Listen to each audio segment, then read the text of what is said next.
Kwingineko, wavuvi 7 kutoka Kenya waliokuwa wamezuiliwa nchini Tanzania tangu tarehe 31 mwezi Machi hatimaye wamerejea nyumbani kufuatia juhudi za kidiplomasia zilizofanikishwa na Waziri wa Madini Ali Hassan Joho.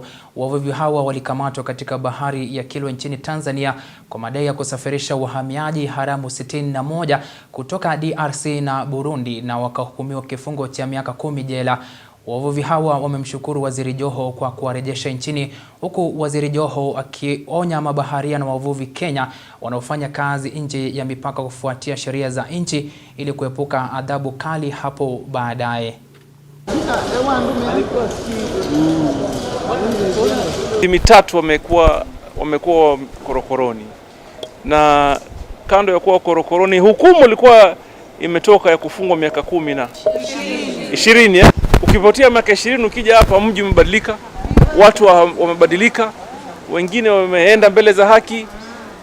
So miaka 20 sio miaka kidogo. Na ni masikitiko kwamba ndugu zetu, and I like the spirit of this young man here, kwamba never give up hope. Never give up hope. Kesho ni bora. Inna ma'al usri yusra. Pale pazito leo, pepesi kesho.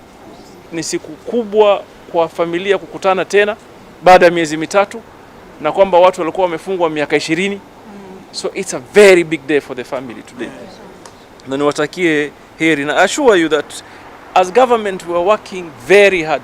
Ombi letu kwenu ni kwamba tuzidi kuwa kielelezo chema kwa jamii. Yale yaliyotupata yako nyuma yetu, lakini kwa uongozi wa waziri wetu ambaye tuko naye tumeweza kuepuka jambo hili. Tulikuwa tunapiana hope, maana kitu chote za kukosa katika maisha, lakini si hope. Ukikosa hope ndio umekwisha.